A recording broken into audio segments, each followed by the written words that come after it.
Hello, welcome to Disaster Zone, and thank you for watching. We want to help you become more prepared for emergencies and disasters that can happen anywhere and at any time. I'm Eric Holdeman, and today we're talking about earthquakes. Earthquake hazards are not new to King County and Seattle. There's also a lot of attention being focused now on old brick buildings in our area. One person highlighting the risk is Sandi Doughton, science reporter for the Seattle Times. And Sandi, thanks for coming on the show. We've had any number of other conversations prior to this, but this would be great to have a public one for all the viewers at home. Well, thank you for having me. Okay. And I a lot of times I ask this question, start out, is, share with our viewers a bit on your background, where you've lived, your schooling, what your work history is, and how you got into journalism, and in particular, being a science reporter. Sure. Well, I'm from a military family, so like most military families, we moved around the country quite a bit. I was born in Oklahoma, but my family lived in Virginia, Hawaii, and New Mexico is where we settled when I was in high school. So I wound up going to high school and college in New Mexico. Then I went to graduate school in Texas, and I thought I wanted to be a biologist. So I went to graduate school for biology, and after doing research that involved analyzing proteins in rattlesnake venom and a lot of very tedious lab work, I realized that wasn't for me. But I was intrigued by the idea of combining journalism. I had worked on my high school and college newspaper, so I was interested in the idea of combining journalism and science and writing about it. And so I just studied both topics in college and kind of was able to patch together a career like that. Okay. It's interesting what our path is and how we end up where we are. Right. There, rattlesnake. My sister in Florida, I diverge, but she sent me a picture of an 8-foot-long eastern rattlesnake. That is a big rattlesnake. Yeah. I don't know. We were working on western rattlesnakes in Texas. And they're probably bigger than Texas. Everything's bigger in Texas. I guess right? so. Yeah. Well, listen, one of the reasons we're getting together today to talk about earthquakes, and we're going to talk about science also, and a book that you had written, but why don't we jump into, there's a New Yorker article called The Really Big One. Well-researched, I think fairly factual. When I saw, there wasn't a lot there that I disagreed with. There's some quotes that maybe were a little fuzzy and that, but that led to you doing a story where that led, or maybe you had it working already on unreinforced masonry buildings. So how about explaining briefly what an unreinforced masonry building is to our audience? Well, first I would just like to say that New Yorker article had an incredible galvanizing effect on people in the Northwest, and I think particularly in Seattle. Yeah. And this is something that the Seattle Times and other newspapers have been covering for 20 years. Yes, I've personally been writing about it for 20 years. But the New Yorker, I guess, with its gravitas, with its East Coast authority, really, and it was a very well written, very dramatically written, good story. So it really captured people's attention, and I think that's a great thing. And so there was a lot of renewed interest about earthquake risk here in this area, and I felt like some of that concern was misplaced onto things like tsunami danger. The article didn't explicitly say that the cities were at risk from tsunamis, which they're not, but it kind of left people with that general impression. Cities here in central Puget Sound. Yeah, cities in the inland cities like Seattle and Portland.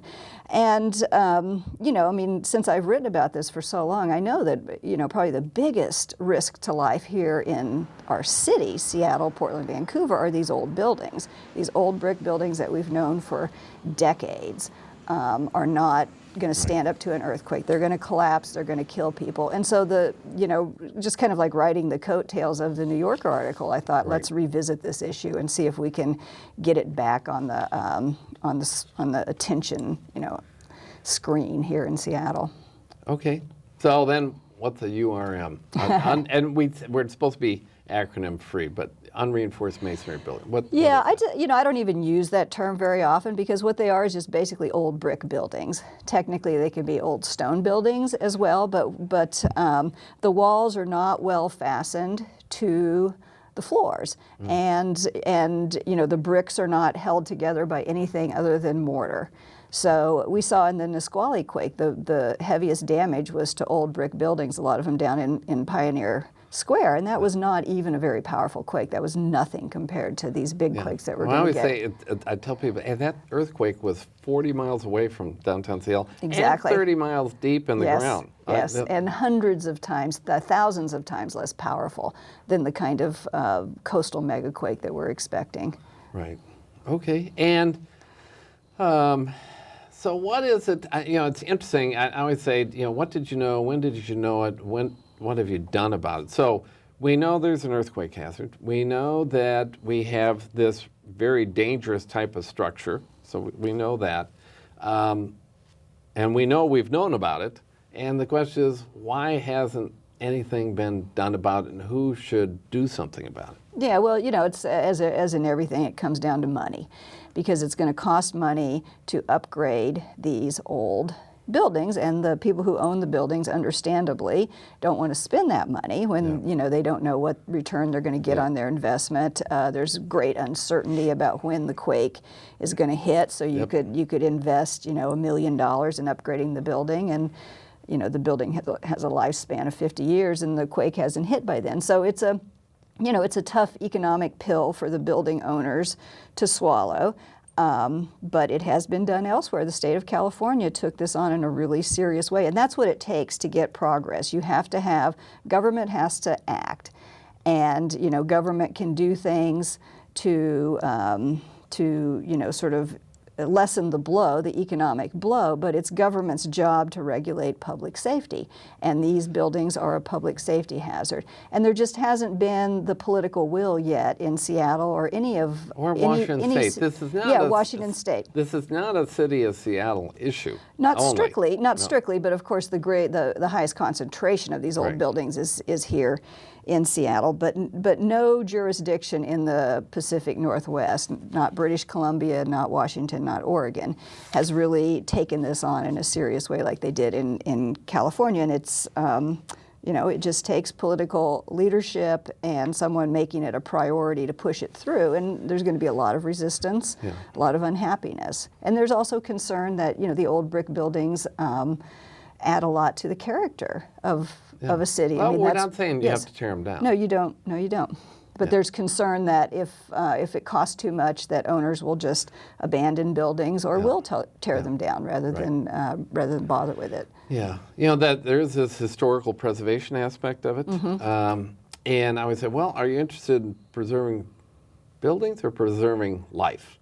So I mean, the most dangerous aspect about being an earthquake would be in one of these buildings. Yeah, and there's also the social justice aspect of it, and people, Seattle is very concerned right now about affordable housing. Yep.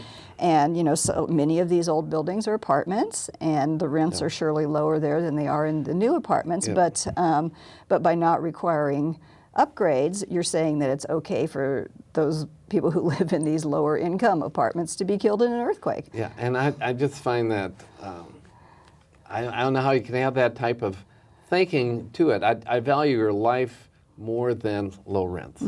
Unfortunately, a lot of people, because how they perceive risk, would rather have the low rents. Yeah, but, because of the uncertainty of the timing. Yeah, but on average, what I recall is that every year there's a 5% chance from all earthquake sources, not just Cascadia, the subduction zone, of having an earthquake in this region. So it's not inconsequential at all. So I really appreciate you bringing the attention to this. Emergency managers also have been talking about this ad infinitum. And like I say, if it's a New Yorker article that got people thinking, then okay, whatever. But I'm interested in action, not just talk. Well, let's go back just this whole piece of you being a science reporter and that. And what I've seen is certainly media is undergoing a tremendous revolution in how people get their news, what's effective, how you sustain it, a media organization. we think about newspapers, but the same thing is for radio and TV and on demand and watching it on your local device and having higher wireless capability and touch screens. All that is doing a lot to us today. But generally, reporters now, in particular in television, and maybe it's true for that you have journalists. So it just seems pretty unusual to have a science reporter. I mean, you cover other stories, but how do you see that impacting the ability of media to be able to cover more in-depth stories, have more personal knowledge?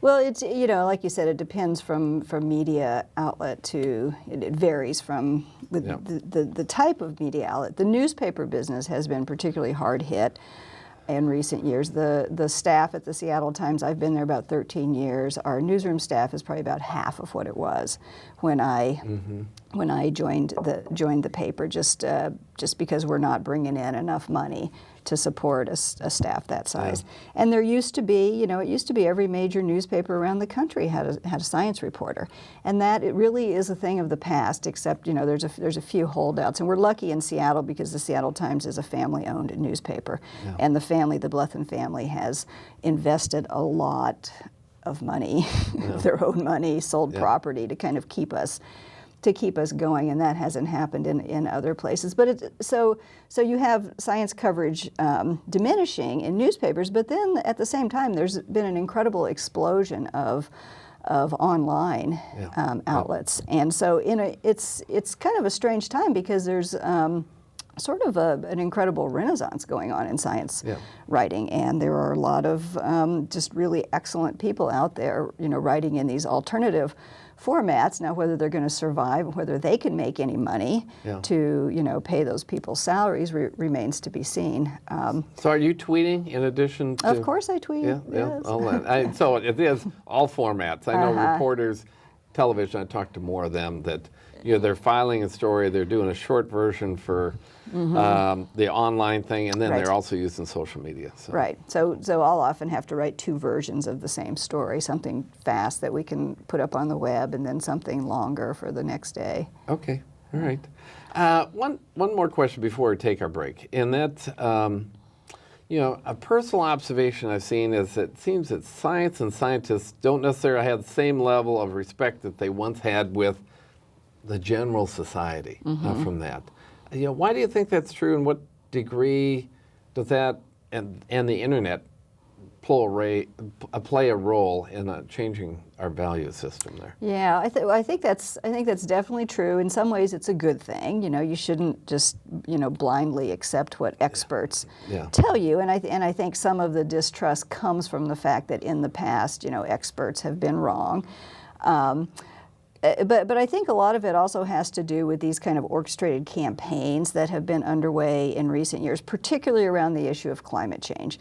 I mean, it's such an important topic, but it's one with extreme economic consequences. And as a result, the oil companies, the coal companies have really, kind of orchestrated these attempts to undermine the science, to attack the science. And to personally attack the scientist. And so that it's injected an element of politics, I guess, that didn't used to be quite as prevalent within science. Yeah, within science. And so people who don't understand the scientific method, they don't understand the, sort of basic self-correcting process. Yeah. They tend to think that science is just politics. And it's like, okay, so you get, this is in vogue now, so you get the money to study this, and the people who disagree with you, these skeptics who are saying, in this case, climate change is bogus, they're not getting any funding. Well, they're not getting any funding because they're wrong. And, science will, truth will out in science eventually. And it's not that there's not corruption. It's not that there's not people, influenced by money. And it's not that money doesn't follow the trends. But it's just, it's a self-correcting process. A quote I remember is, you're entitled to your own opinion. You're not entitled to your own facts. Like that. Well, believe it or not, we're halfway through. So for you folks at home, we're going to take a quick break. And when you come back, we're going to be talking more about earthquakes and actually Sandi's book on that topic. So stay tuned, and we'll be right back. In the event of a catastrophe, you need to know what to do to make it through. By preparing now, you and your family will have a better chance of surviving when a catastrophe happens. Here are 3 tips to get you started. Have an emergency plan with meeting places and an out-of-area contact. Prepare a supply kit for your family and pets that includes what you need to survive for 7 to 10 days. And be prepared to help each other. Start now and take the first step to protect the ones you love. For more information, visit makeitthrough.org or find us on Facebook. If you're just joining Disaster Zone today, our guest on the show is Sandi Doughton, and she's a science reporter for the Seattle Times. And Sandi, the second half of the show, talk about one piece of this is the book you wrote, which is titled Full Rip 9.0, all about the subduction fault zone. So what led you to write about this topic? And when did you write that book? The book was published a couple of years ago, so it's been out for a couple of years. It's now out in paperback. This was a subject, as a science writer at the Seattle Times, and then before that at the News Tribune in Tacoma, it was a subject I had covered for many years, and so I watched the science evolve and the understanding of the risk here just shift dramatically from this view that there really wasn't much to worry about to oh my God, we get the most powerful earthquakes in the planet here. Actually, there was a legislator, I remember, it was a Washington State legislator from Buren or something, this back early 90s, said, we don't have earthquakes. Yes, that used to be the sort of the view that a lot of people thought, and science really transformed that. And so the publisher actually came to me and asked if I would be interested in writing a book about it. And I thought, well, sure, because it's, so many different things have come together in recent years, and there has been such a shift, such a transformation in understanding, and it is worthwhile to document that and to bring it all together in a book. Okay, and we have done other shows on this. In fact, the last show was with Bill Steele at the University of Washington Seismology Lab, and we talked about the different types of earthquakes. So perhaps the most destructive one we could have here in the city of Seattle and King County is the Seattle Fault. And then there's the deep earthquakes happen about every 30 years. Nisqually was that Benioff zone. Why the full RIP 9.0 versus like the Seattle Fault? Well, the book actually covers the gamut. The book the book deals with all of the types of earthquakes that we're subject to here. The emphasis. You can tell I haven't read the book. So. I guess not. The emphasis on the subduction zone is just it's because it's the same reason the New Yorker focused on it, because these are the most powerful quakes the planet can produce, and they also produce these tsunamis. So it's just like the quake we saw in Japan in 2011, and it's a surprise to a lot of people. It certainly was to people who read that New Yorker story, that that the biggest earthquakes, the most powerful earthquakes in North America, are going to be up here in the Pacific Northwest. They're not going to be in California. Yeah, and a lot of people, it's.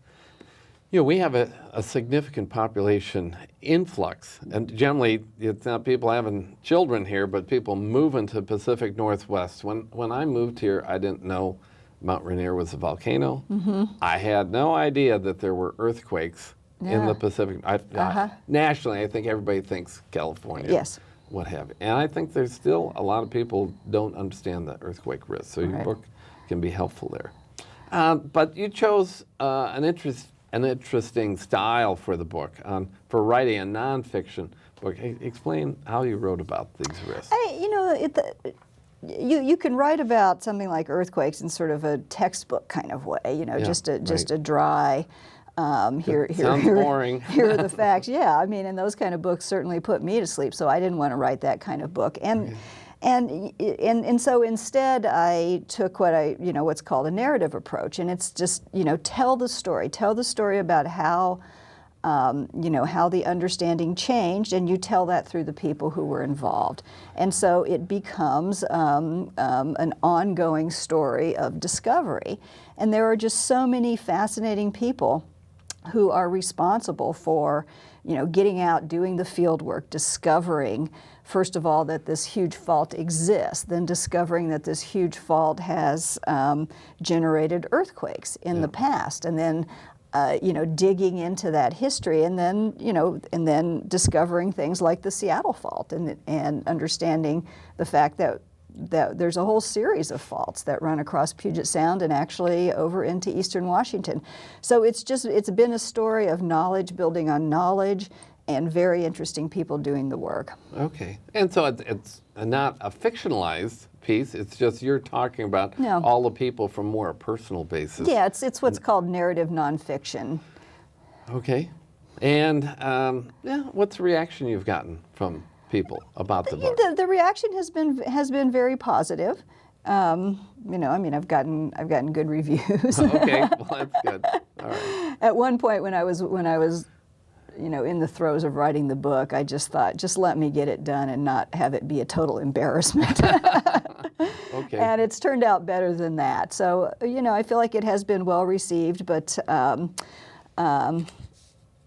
books don't have a particularly wide circulation. So the number of people who have read my book is probably smaller than the number of people who read an average story that I write in the Seattle Times. Okay. Well, but it's available on Amazon.com. It is. And it it's is for a very good price. Full Rip 9.0. Full Rip 9.0, the next big earthquake in the Pacific Northwest. Okay, the full title there.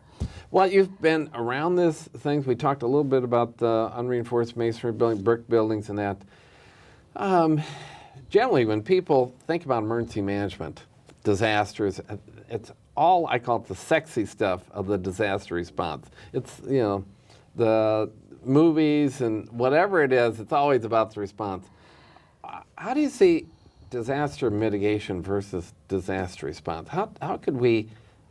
I think disaster resilience comes from investing in mitigation, not the response aspect. So how can we get that message out there? Yeah, it's a tough sell. Once again, it comes back to money, because all these fixes that we need to make now are very expensive. Washington and Oregon have put together what are called resilience plans, and they're very, very interesting for government bureaucratic documents, because they really delve into the nitty-gritty of, if the earthquake happened now, how long would it take to get the power back up, to get your cell network working again, to bring the roads back to what they were, and those timeframes are quite shocking. I mean, they're talking months to years in some cases, and so they're pointing out that if we want the region to be able to bounce back from this big quake when it happens, we have to do everything we can now to make sure that those systems are hardened and they're better prepared for it. And I think that there are great examples out there in the world where countries have done that. So there's no doubt that we can do it. Japan did it after the 1995 Kobe quake. Yeah. They really, that was a wake-up call to them. And so, when they had the big quake in 2011, outside of the tsunami zone, there was hardly any damage at all, because they were prepared. And the same thing happened in Chile, which had the biggest earthquake ever recorded in 1960, and then they had a similar earthquake about 50 years later, and the death toll, the damage was much less severe than it had been, because they built their systems to stand up to the shaking and to be usable quickly afterwards, and that's what we can do here. Okay.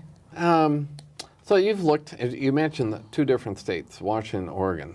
Washington State's a much bigger state, more economic, wherewithal, a lot bigger population and that, but I looked at the two states, and it just seems like Oregon has a much more active seismic program from the state level that they're really working on. They first did their resilience plan. Representative Deb Boone, if you ever heard that name, down there in Oregon, helped move that thing forward. Now Washington has one, but it seems like Oregon's acting on theirs and Washington hasn't done anything. Yeah, I have that impression as well. Well, Oregon, it comes down to having political champions. Somebody has to push it through the process, through the legislature, and make it a priority.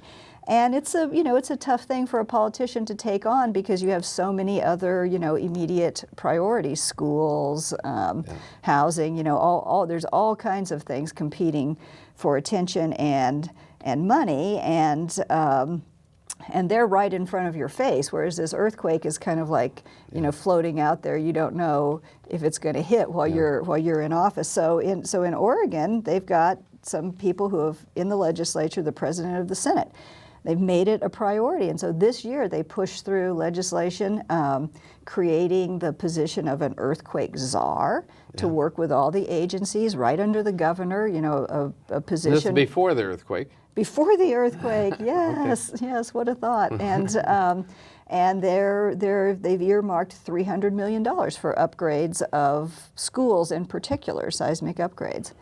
And as far as I know, there was no legislation in Washington this year to do with in any kind of earthquake-related issues. It's just not going anywhere. All right. Well, hopefully this show and your book and the New Yorker article can help change things about that. It's interesting. I asked Dennis Milletti. I don't know if you know that name. He's a sociologist who studied warnings and how to get people motivated. And I know him, and I said, "Hey, Dennis, how long can you keep the public motivated?" And we only have a couple minutes left here. And on a topic, said, "Well, if it's kept alive by government, maybe 3 years." I said, "Well, what about elected officials?" He said, "Well, you got about 6 months." Now, unfortunately, the New Yorker article just came out a couple weeks ago, so by the time the session, next Washington State is 6 months from now. So hopefully, I don't know, we can keep it going or not. One last quick question for you is, you're a science reporter. I meet a lot of journalism students. If someone came up to you, a young person, and again, we got about a minute for this, what would you tell them about getting into journalism? It's a tough career to break into these days, and we get young people coming through the Seattle Times as interns every summer, very educated, very excellent writers, and it's going to be tough. Even though there's this proliferation of outlets online, the reality is that it's really hard to make a living at the rates that they pay. But I'm optimistic that the more people who think about journalism and you can incorporate those ideas into other careers as well. Getting to the bottom of things, trying to make a difference. Those are principles that you can apply across your life. Okay. Well, it's just terrific to have you on the show, Sandi. I've always seen. I've done presentations that the title was "The Media is Not Your Enemy" in emergency management. You're part of the partnership. I mean, you're writing not just the book, but your article on that. I'm very hopeful that what you do will really help people achieve understanding and then move from understanding to action. So thank you very much for what you do. Thanks for having me. And as a prize, hopefully you can accept this. It's under whatever the dollar amount. This disaster zone coffee cup is yours to take with you. And maybe your office looks like a disaster. So you can have My that desk certainly there. does. So, thanks again. Thank you. And for you people at home, thanks for tuning in today. And remember that you and others can do more to become better prepared for disasters. If you're going to get prepared, today is a good day to start. Have a great day and tune in again soon. Thanks. Bye-bye.